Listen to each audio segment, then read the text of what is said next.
بسم اللہ الرحمن الرحیم. باب الولی والکفء. ولی کا بیان اور کفاءت کا بیان.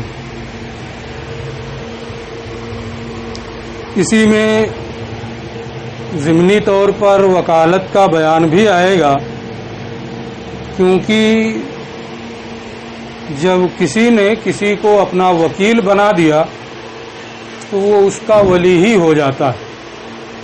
اس لیے ضمنی طور پر وکالت کے مسائل کو بھی انہوں نے اس باب میں بیان کیا ہے.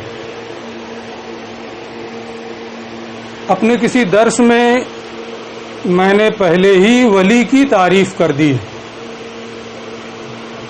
کہ ولایت کہتے ہیں نفاذ القول علی الغیر اقر او ابا،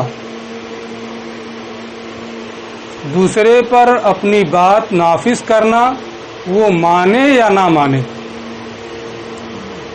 یہ ولایت کی تعریف میں نے اس سے پہلے ہی آپ کو بتائی ہے. ولی اسی کو کہتے ہیں کہ جس کا قول دوسرے پر نافذ ہو، خواہ وہ مانے یا نہ مانے. ولایت کی دو صورتیں ہوتی ہیں، ایک تو ولایت اجبار، ایک ولایت ندب. صغیر پر ولایت اجبار حاصل ہے، باقی جو صورتیں ہوتی ہیں وہاں ولایت ندب ہے. ولایت جو حاصل ہوتی ہے اس کی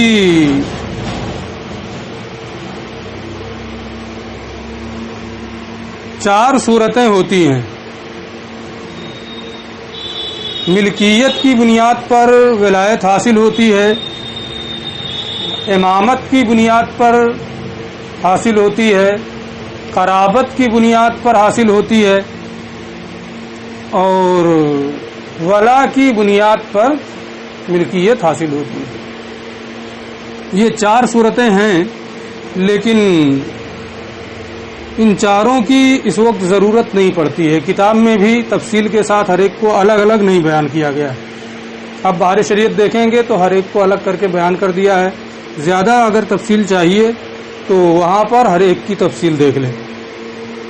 یہاں جتنا ہے صرف ہم اس کو بتا رہے ہیں. یہ تو ہو گیا ولایت ولی کا بیان. اور کفاءت کہتے ہیں مماثلت کو، یکسانیت کو، تساوی کو، برابر ہونا، یکساں ہونا. شریعت نے باب نکاح میں کفاءت کا بھی اعتبار کیا ہے، کیونکہ یہ ایک دو دن کا معاملہ نہیں ہوتا ہے، بلکہ پوری زندگی کے لیے شریک سفر کا انتخاب کرنا ہوتا ہے. اور صرف اپنا نہیں ہوتا ہے، بلکہ دو خاندان، دو گھر کو جوڑنا ہوتا ہے. اگر کہیں گڑبڑ ہو جائے معاملہ تو دونوں خاندانوں میں بھی آپس میں رنجش ہو جائے گی، دونوں گھروں میں رنجش ہوگی. ان دونوں میں جو ہوگا وہ تو ہوگا ہی. اس لیے بہت ساری چیزوں کا شریعت نے لحاظ کیا ہے تاکہ خوشگوار زندگی وہ دونوں بھی گزار سکیں، ان کے گھر والے بھی گزار سکیں، ان کے خاندان والے بھی گزار سکیں، کوئی ناخوشگوار واقعہ پیش نہ آئے. اس لیے شریعت نے کفاءت کا بھی اعتبار کیا ہے، اور اس طرح کی بہت ساری چیزوں کا اعتبار شریعت کرتی ہے کہ ان چیزوں کا لحاظ کرنا چاہیے نکاح میں. تفصیل کتاب میں آئے گی کہ کہاں کیا ہے. جہاں تفصیل آئے گی ہم پوری تفصیل وہاں بتائیں گے. ابھی صرف ولایت اور کفاءت کی مختصر وضاحت. نفذ نکاح حرۃ مکلفۃ ولو من غیر کفء بلا ولی وَلَهُ الاعتراض ہونا. آزاد مکلفہ کا نکاح ہو جائے گا، نافذ ہو جائے گا، صحیح ہو جائے گا، درست ہو جائے گا، یہاں حرہ کی قید بڑھائے ہیں، کیونکہ جو حرہ نہیں ہے مملوکہ ہے تو اس پر اس کے آقا کو ولایت حاصل ہے، وہ اپنی مرضی سے کہیں اپنا نکاح نہیں کر سکتی. جب آقا جہاں چاہے گا تو کر سکتا ہے، لیکن اپنی مرضی سے چاہے جہاں اپنا نکاح کر لے اس کی اجازت نہیں. اسی طریقے سے مکلفہ کی قید انہوں نے بڑھائی ہے، کیونکہ اگر وہ غیر مکلف ہے، پاگل ہے، نابالغ ہے، تو اسے اپنے آپ پر ولایت نہیں ہوگی، اس کا جو ولی ہوگا وہ اس کا نکاح کرے گا. اس لیے یہ قیدیں انہوں نے بڑھائی ہیں. آزاد مکلفہ عورت کا نکاح ہو جائے گا، نافذ ہوگا، درست ہوگا، ولو من غیر کفین، اگرچہ وہ غیر کفو سے کرے، کسی ایسے آدمی سے کر لے جو اس کا ہمسر نہیں ہے، جو اس کا مساوی نہیں ہے، بلکہ اس سے کم درجے کا ہو. مثلا اس کے خاندان والے نیک ہیں، اچھے لوگ ہیں، دیندار ہیں، اور اس نے شرابی جواڑی کسی انتہائی غیر مہذب آدمی سے نکاح کر لیا، تو یہ گھر والوں کے لیے آر کی بات ہوگی کہ نہیں ہوگی؟ تو ولو من غیر کفین، نکاح تو ہو جائے گا. آزاد مکلفہ نے اپنا نکاح کر لیا تو نکاح ہو جائے گا، اگرچہ غیر کفو میں ہو، بلا ولی، ولی کی اجازت کے بغیر کر لیا پھر بھی ہو جائے گا. وَلَهُ الْاعْتِرَاضُ ہونا، اور ولی کو اس مسئلے میں، اس صورت میں اعتراض کا حق رہے گا. یہ ہمارا یعنی ائمہ احناف کا ظاہر مذہب ہے. یہ کیا ہے؟ ظاہر مذہب ہے. ظاہر الروایہ اسی کو کہتے ہیں. آپ سنتے رہے ہوں گے قدوری میں کبھی کبھی کہ کچھ ظاہر الروایہ ہے، کچھ نادر الروایہ ہے نا.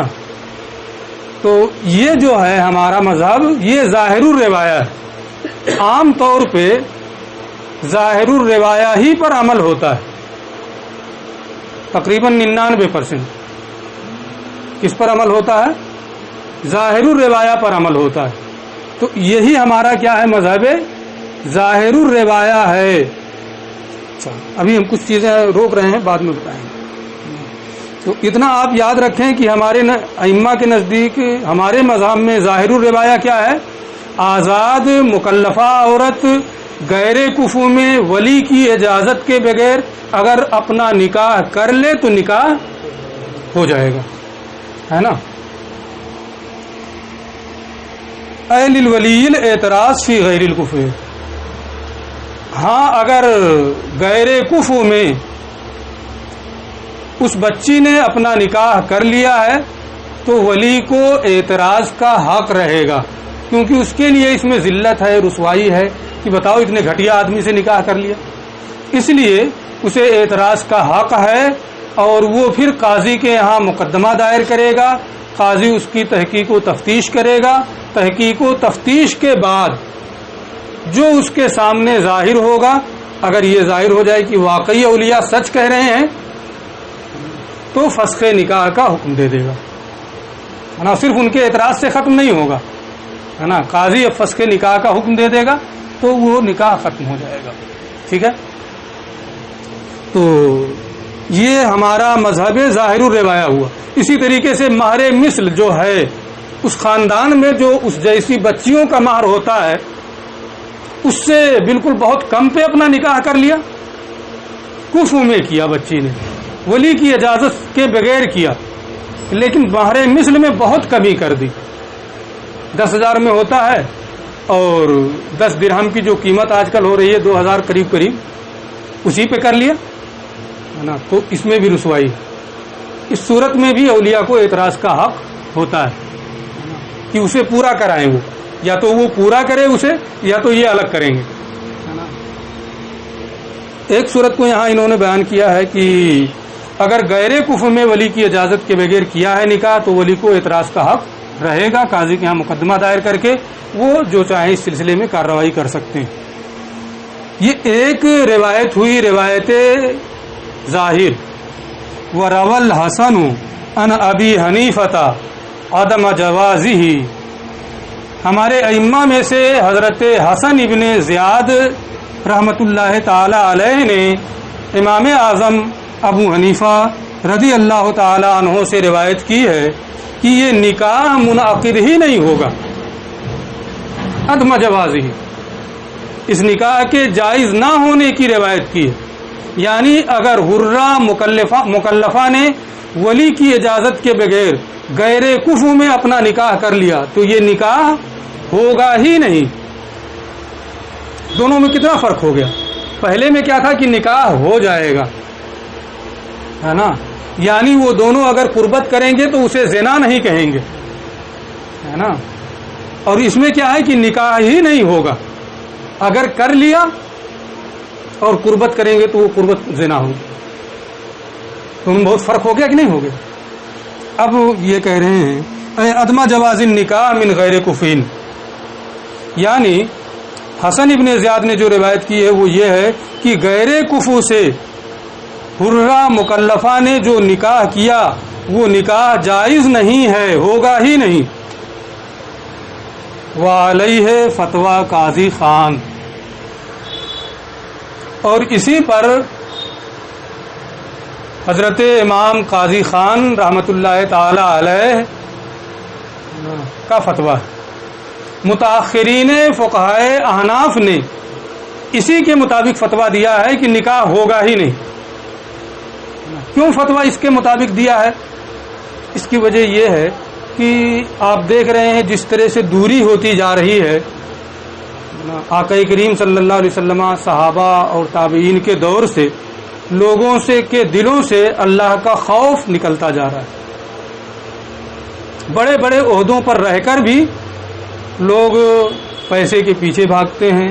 خشیت خداوندی سے وہ لوگ یکا دکا چھوڑ دیں، ورنہ اس سے دوری ہوتی جا رہی. تو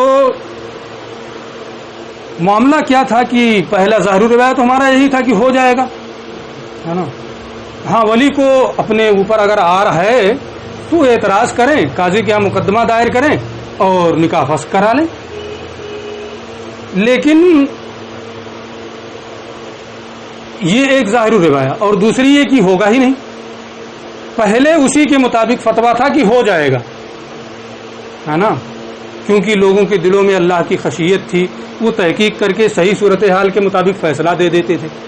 لیکن بعد میں حالات ابتر ہو گئے. جو لوگ عہدوں پر مامور ہوتے تھے ان لوگوں نے فیسیں لینا شروع کر دی. حق اور ناحق دیکھا نہیں، بلکہ جو بچی کے اولیاء ہیں ان پہ واقعی آر ہے، لیکن اتنا دوڑاتے تھے کہ وہ خود ہی ہار کر کے بیٹھ جائیں، ارے چھوڑو یار جو ہوا سب ہوا پہلے، ہے نا. یا پیسوں کا مطالبہ ہوتا تھا. تو اولیاء کی ان ساری پریشانیوں کو دیکھتے ہوئے ہمارے ائمہ نے یہ فیصلہ کیا، فقہائے متاخرین نے، کہ یہ نکاح ہوگا ہی نہیں تاکہ نہ ان کا کچھ کام بنے جو عہدوں پر مامور ہیں اور نہ ان کو دوڑنا پڑے. اس لیے یہ فیصلہ کیا گیا، ہے نا. اور اس کے مطابق جو غیر ظاہر روایہ ہے اس کے مطابق فتاوی صادر کیے جانے لگے، ہے نا. آپ اعلیٰ حضرت کو بھی دیکھیں گے یا صدر الشریعہ علیہ رحمہ کو دیکھیں گے، سب نے اسی کے مطابق فتاوی صادر کیے، ہے نا. بلکہ قریب کے دور کے اب سارے بخاری علیہ رحمہ کو دیکھیں گے، انہوں نے بھی اسی کے مطابق فتاوی صادر کی کہ نکاح ہوگا ہی نہیں، دوڑنے اوڑنے کوئی ضرورت نہیں، غیر کفر میں ولی کی اجازت کے بغیر کیا نکاح ہوگا ہی نہیں، ہے نا. یہ ہم نے کچھ چیزیں ابھی بتائیں، لیکن اس وقت ہمارا مذہب کیا ہے نا، اس کو ہم ابھی بعد میں بتائیں گے. دونوں چیزیں آپ سمجھ گئے نا کہ اس کے مطابق ہمارے فقہا نے کیوں فتویٰ دیا. وعلم، آپ جان لیں، ان الحرۃ العاقلۃ البالغۃ، کی آزاد عاقلہ بالغہ عورت، اذا زوجت نفسها، جب وہ اپنا نکاح کر لے ولی کی اجازت کے بغیر، فعند ابی حنیفہ و ابی یوسف ینعقد. تو امام اعظم ابو حنیفہ اور امام ابو یوسف رحمۃ اللہ تعالی علیہ کی ایک روایت، یہ ایک روایت کا تعلق صرف امام ابو یوسف سے ہے. امام اعظم کا مذہب اور امام ابو یوسف سے ایک روایت یہ ہے کہ نکاح ہو گیا. کیا ہے؟ ایک روایت کی نکاح ہو گیا، ولی کو اعتراض کا حق رہے گا، ہے نا. یہ جو پہلے ابھی بتا چکے. اچھا، وفی روایت عن ابی یوسف، امام ابو یوسف رحمۃ اللہ تعالی علیہ کی ایک روایت یہ ہے لا ینعقد الا بولی، ولی کی اجازت کے بغیر، میں جو ترجمہ کر رہا ہوں اس ترجمے پر بھی توجہ دینا، ولی کی اجازت کے بغیر نکاح منعقد نہیں ہوگا، یعنی ولی کی اجازت چاہیے. کیونکہ نکاح میں بہت سارے مسائل ہوتے ہیں، بہت ساری چیزوں کو دیکھنا ہوتا ہے. اور حدیث شریف میں آپ نے ایک حدیث اصول الشاسی میں بھی پڑھی ہوگی، ایما امرأۃ نکحت بغیر اذن ولیہا فنکاحھا باطل باطل باطل، ہے نا. ایک حدیث میں نے کسی درس میں بھی پڑھی تھی، لا نکاح الا بولی او وشاہد عدل، ولی کی اجازت کے بغیر اور دو گواہوں کے بغیر نکاح نہیں ہوگا.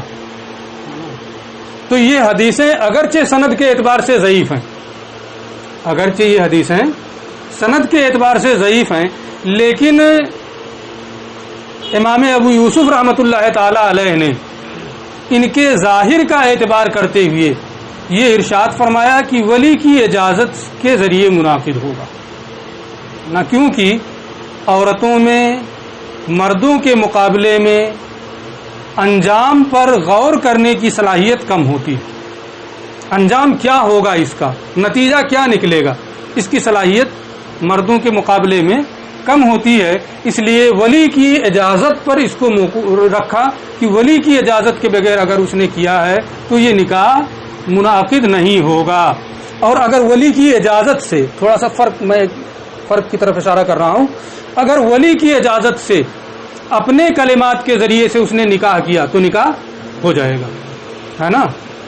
یعنی یہ امام ابو یوسف کا کہنا یہ ہے کہ ولی کی اجازت ہونی چاہیے. کلمات اگر عورت کے ہیں، عبارتیں اگر عورت کی جانب سے ہیں تو بھی ہو جائے گا، لیکن ولی کی اجازت چاہیے، ہے نا. مذہب سمجھ میں آ گیا ان کا. وعند محمد، اور امام محمد رحمۃ اللہ تعالی علیہ فرماتے ہیں کہ یہ ناقد موقوفاً علی اجازت الولی، ولی کی اجازت پر موقوف ہو کر کے منعقد ہوگا. پہلے سے ولی کی اجازت کی ضرورت نہیں ہے، بلکہ اگر عورت نے آزاد عاقلہ بالغہ نے اپنا نکاح کر لیا، ہے نا، تو اب ولی کی اجازت کے بغیر کیا تو ولی کی اجازت پر یہ نکاح موقوف رہے گا. بعد میں اگر وہ اجازت دے دے تو نکاح ہو جائے گا، ہے نا. امام محمد رحمۃ اللہ تعالی علیہ یہ فرماتے ہیں کہ ولی کی اجازت کے بغیر چونکہ اس کے اندر کچھ کمی ہے انجام اور نتیجے پر غور کرنے میں، اس لیے جو کمی ہے اگر بعد میں ولی اس کی اجازت دے دے تو اس کمی کی تلافی ہو جائے گی. اس لیے پہلے سے اجازت کی کوئی ضرورت نہیں. اگر اجازت پہلے ہی لے لے تو بہتر ہے، لیکن اگر پہلے نہیں لیا، نکاح کر لیا، بعد میں ولی نے اجازت دے دی، ہے نا، تو اس کمی کی تلافی ہو گئی جو ولی کے بغیر اس نے اپنا نکاح کیا تھا، اس لیے نکاح ہو جائے گا. ٹھیک ہے، یہ روایت بھی ہو گئی.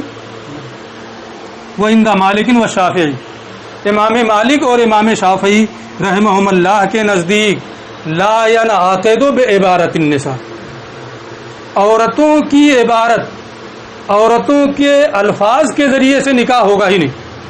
اب وہی امام ابو یوسف کے قول میں جو میں نے وضاحت کی تھی، ہے نا، اس میں اور اس میں یہی فرق دیکھنا کہ امام مالک اور امام شافعی یہ فرماتے ہیں کہ عورتوں کی عبارت سے، خواہ وکیل ہوں عورتیں یا اصیل ہوں، اگر وہ اپنے الفاظ اپنی عبارتوں کے ذریعے سے نکاح کریں گے تو نکاح نہیں ہوگا، ولی کو کرنا ہے. تو امام ابو یوسف اور امام مالک اور امام شافعی کے مذہب میں فرق یہ ہے کہ امام ابو یوسف کے نزدیک ان عورتوں کی عبارت کے ذریعے سے نکاح ہو جائے گا، ولی کی اجازت درکار ہے، اور ان کے نزدیک کیا ہے، عورتوں کی عبارت سے نکاح منعقد ہی نہیں ہوگا.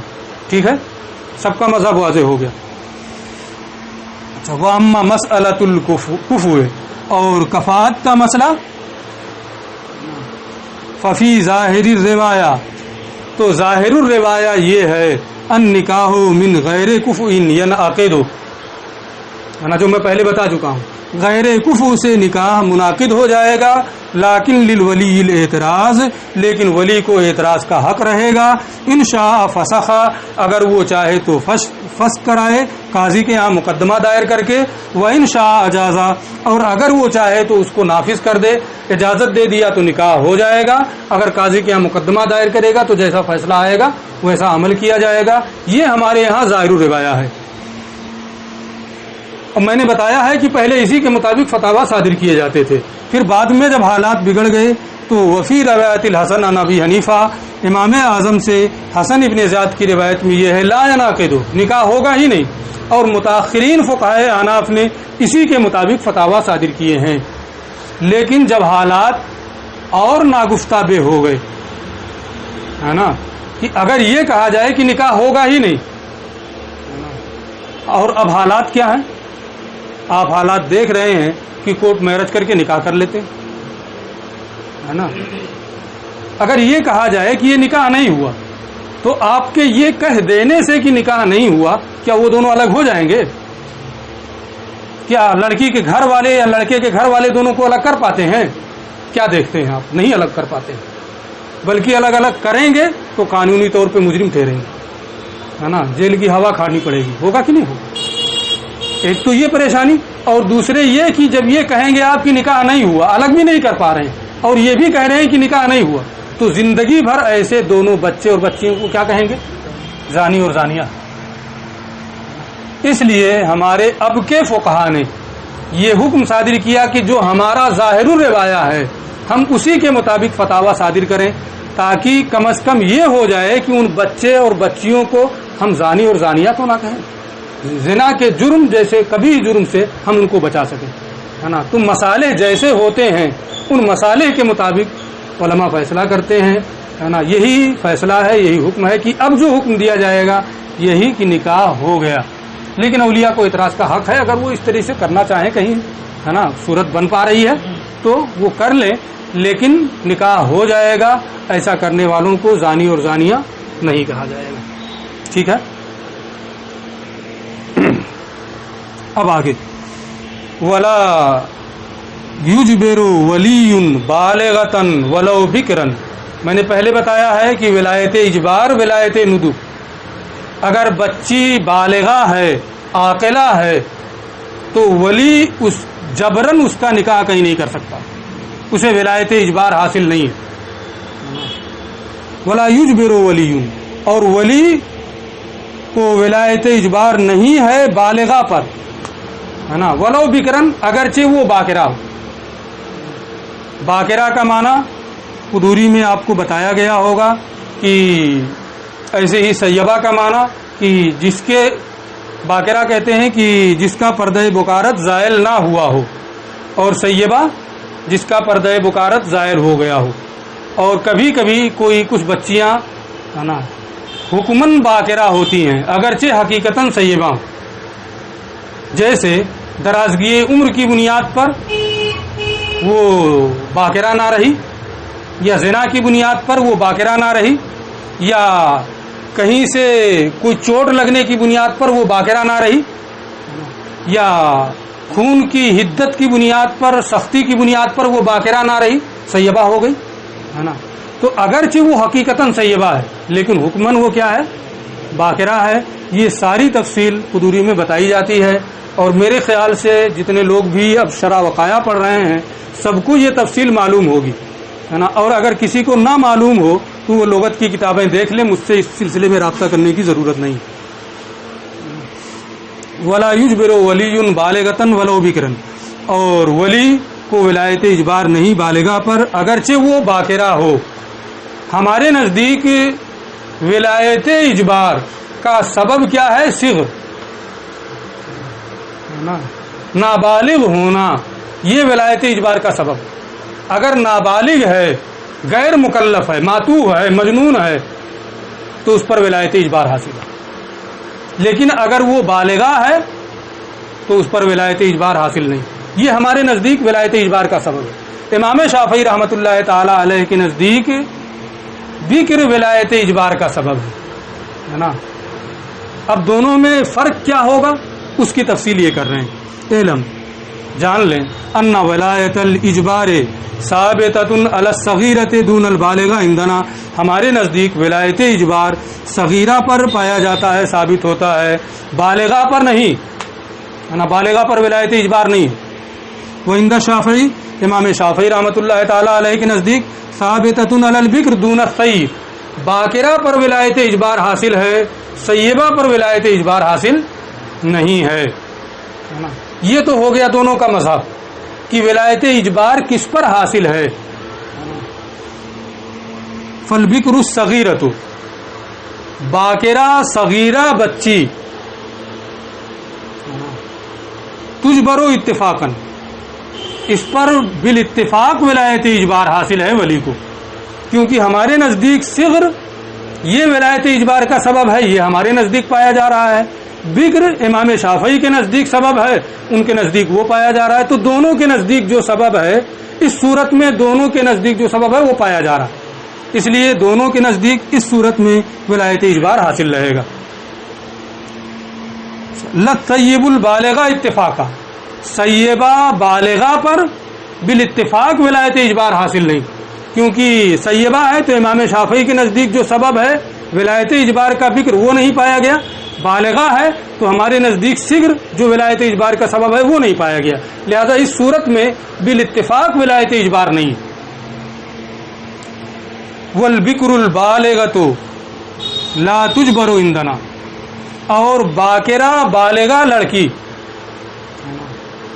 ہمارے نزدیک اس پر ولایت اجبار نہیں ہے.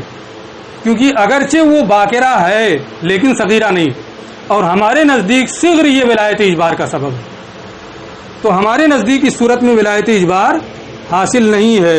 وہ تجبر عندہ، اور امام شافعی رحمۃ اللہ تعالی علیہ کے نزدیک اس صورت میں جو سبب ہے ولایت اجبار کا وہ پایا جا رہا ہے، اس لیے ولایت اجبار حاصل رہے گا.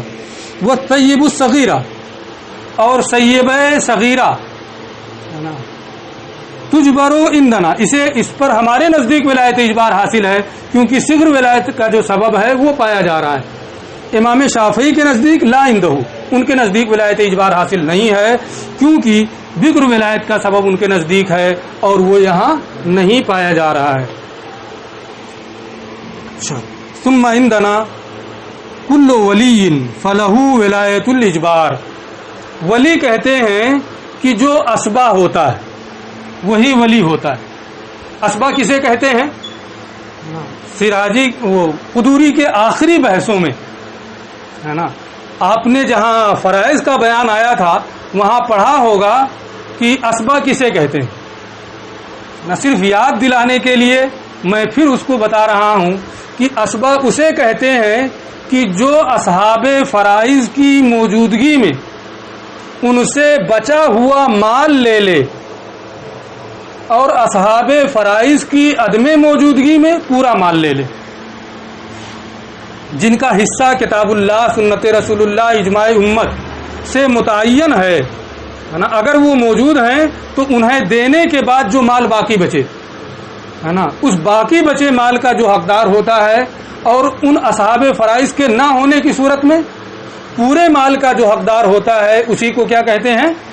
اسبا کہتے ہیں. جیسے ابن، اس کا کوئی حصہ متعین نہیں، ہمیشہ اسبا ہوتا ہے. ابن ہمیشہ اسبا ہوتا ہے، نہ اس کا نصف متعین ہے، نہ ربع متعین ہے، نہ سدس متعین ہے، نہ سمن متعین ہے، نہ ثلث متعین ہے، نہ ثلثان متعین ہے. ہمیشہ اسبا ہوتا ہے. سب سے قریبی اسبا ابن ہے، سب سے قریبی اسبا ابن ہے نا. اسی طریقے سے باپ بھی اسبا ہوتا ہے، دادا بھی اسبا ہوتا ہے، بھائی اسبا ہوتے ہیں ہے نا، چچا کے بیٹے اسبا ہوتے ہیں، بہت ساری صورتیں ہے نا، بھائی کے بیٹے اسبا ہوتے ہیں. تو اسبات سب کو شامل ہے یہ ہے نا. بیٹا ہو وہ بھی ولی، باپ ہو وہ بھی ولی، دادا ہو وہ بھی ولی، چچا کا بیٹا ہو وہ بھی ولی، بھائی ہو وہ بھی ولی، بھائی کا بیٹا ہو وہ بھی ولی. سب ولی ہی ہیں، اولیاء کرام ہو گئے ہے نا. تو یہ سب کے سب ولی ہیں. لیکن ابھی میں جتنا بتا رہا ہوں صرف اتنے ہی پر آپ کو غور کرنا ہے نا. باقی تفصیلات جب آئے گی اس کی جگہ تو ہم کریں گے. ابھی صرف یہاں اتنا ہے. ثم عندنا، پھر ہمارے نزدیک، کل ولی، ہر ولی، چاہے بیٹا ہو، باپ ہو، دادا ہو، بھائی ہو، بھائی کا بیٹا ہو، چچا کا بیٹا ہو، ہر ولی کو ولایت اجبار حاصل ہے. ہر ولی کو ولایت اجبار حاصل ہے. لیکن جو ولی اقرب ہے بیٹا، اس کی موجودگی میں باپ نکاح نہیں کر سکتا. بیٹا نہیں ہے، باپ موجود ہے، دادا موجود ہیں، باپ کی موجودگی میں دادا نہیں کر سکتا ہے. دادا بھی موجود ہے، بھائی موجود ہے اس کا، ہے نا، تو دادا کی موجودگی میں بھائی نہیں کر سکتا ہے. بھائی موجود ہے، چچا کا لڑکا موجود ہے، بھائی کی موجودگی میں چچا کا لڑکا نہیں کر سکتا ہے. اگر وہ کرے گا، ہے نا، تو ولی اقرب کی اجازت پر نکاح موقوف رہے گا جب تک لڑکی نابالغہ ہے نا. جب تک لڑکی نابالغہ ہے، یہ بہت ضروری چیز میں بتا رہا ہوں، ہے نا. اس پر ذہن بہت دیر میں جائے گا، آپ بہت کچھ پڑھ لیں گے تب یہ چیز آپ کے ذہن میں آئے گی. اگر ولی ابعاد نے کیا، لڑکی نابالغہ ہے، تو ولی اقرب کی اجازت پر نکاح موقوف رہے گا جب تک لڑکی نابالغہ. اگر وہ صراحتاً یا دلالتاً اجازت دے دے ولی اقرب تو نکاح ہو گیا، ہے نا. اور اگر اس نے اجازت نہیں دی یہاں تک کہ لڑکی بالغہ ہو گئی، تو اب لڑکی کی اجازت پر نکاح موقوف رہے گا. اور یہ مجلس نکاح کے ساتھ خاص نہیں. ایک تو خیار بلوغ ہوتا ہے نا، یہ خیار بلوغ والی صورت نہیں ہے نا. ولی ابعاد نے نکاح کیا ولی اقرب کی اجازت کے بغیر، ولی اقرب کی اجازت پر نکاح موقوف رہا جب تک لڑکی نابالغہ ہے. اس نے صراحتاً یا دلالتاً اجازت نہیں دی یہاں تک کہ لڑکی بالغہ ہو گئی، تو اب لڑکی کی اجازت پر نکاح موقوف رہے گا. وہ چاہے تو اس کو نافذ کرے اور چاہے تو رد کر دے.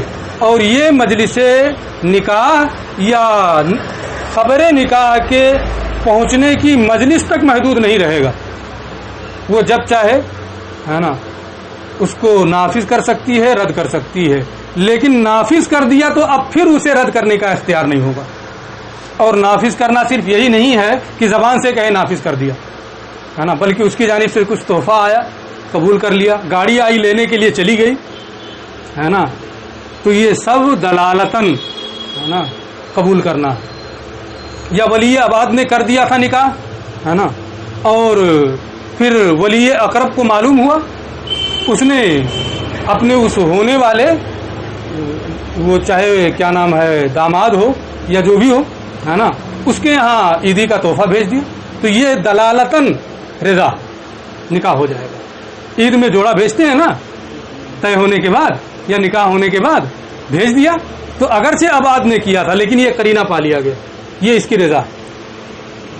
اور اگر جو خیار بلوغ والا مسئلہ ہے وہ یہ ہے کہ بیٹا، باپ، دادا، ان تینوں کے علاوہ، یہ تینوں نہیں ہیں، یہ تینوں نہیں ہیں، ان کے علاوہ کسی اور ولی نے نکاح کیا نابالغہ کا، تو وہ لڑکی کو خیار بلوغ حاصل ہوتا ہے نا. دونوں الگ الگ صورتیں ہوئی کہ نہیں؟ باپ، دادا، بیٹا، ان تینوں کے علاوہ اگر کسی نے نابالغہ کا نکاح کیا ہے تو لڑکی کو خیار بلوغ رہے گا. اگر بالغ ہونے کے بعد وہ اپنے آپ کو اختیار کر لے، ہے نا، گواہ بھی قائم کر لے، پھر قاضی کے یہاں مقدمہ دائر کر کے نکاح فسخ کرا لے تو نکاح فسخ ہو جائے گا. اور بالغ ہونے کی مجلس کے بعد وہ کرنا چاہے تو نہیں ہو سکتا، ہے نا، اسی مجلس میں اسے اپنے آپ کو اختیار کرنا اور گواہ بنانا ہے. تو دونوں مسئلے الگ الگ ہیں. اگر آپ پڑھیں گے اور خلط ملط کریں گے تو یہ آپ کی غلطی ہے. میں نے بہت واضح الفاظ میں دونوں کے فرق کو واضح کیا ہے. اس لیے جہاں بھی یہ مسئلہ آئے اس میں بہت سے لوگ الجھ جاتے ہیں کہ یہ کیا ہو گیا. یہاں تو ہو رہا ہے کہ خیار بلوغ کیا نام مجلس تک ہی خیار حاصل ہے، وہاں یہ آ رہا ہے کہ یہ مجلس کے ساتھ خاص نہیں ہے. دونوں میں فرق ہے نا، دونوں الگ الگ مسئلے ہیں. اس لیے دونوں کو الگ الگ رکھیں. کتاب میں بھی یہ بحث پھر دوبارہ آئے گی. میں کوشش کروں گا کہ وہاں بھی اس کو سمجھا دوں، لیکن کتاب میں بھی تسامح ہے نا. اس لیے میں نے مناسب سمجھا کہ میں یہی واضح کر دوں دونوں مسئلے. جب وہاں بات آئے گی تو ہم پوری تفصیل کے ساتھ پھر ایک مرتبہ آپ کو بتائیں گے. دیکھ لیں. ثم عندنا، پھر ہمارے نزدیک ہر ولی کو ولایت اجبار حاصل ہے، اور امام شافعی کے نزدیک الولی المجبر لیس الا الابا والجدہ، اب اور جد کے علاوہ کوئی ولی مجبر نہیں ہے. ولایت اجبار ہمارے نزدیک سب کو ہے نا، لیکن بیٹا باپ دادا ان کے علاوہ جو ہیں اگر وہ نکاح کریں گے تو بچی کو خیار بلوغ رہے گا، اور اگر باپ اور دادا نے کیا تو خیار بلوغ حاصل نہیں ہوگا. لیکن اس میں بھی لیکن ہے نا، اگر باپ دادا سوئے اختیار میں مشہور ہوں، مثلا انہوں نے پہلے اپنی بچی کا نکاح کیا اور مہر میں غبن فاحش کے ساتھ یا غلط کر دیا، پھر وہی کام کر رہے ہیں، یا 2 مرتبہ کر چکے پھر ویسے ہی کر رہے ہیں، تو انہیں اس کی اجازت نہیں ہے. اگر وہ سوئے اختیار میں مشہور ہو جائیں تو ولایت اجبار تو انہیں حاصل ہے، لیکن پھر ان کے اس ولایت اجبار کو بھی بچی خیار بلوغ کے ذریعے سے چیلنج کر سکتی ہے. ٹھیک ہے، انشاءاللہ پھر آگے کل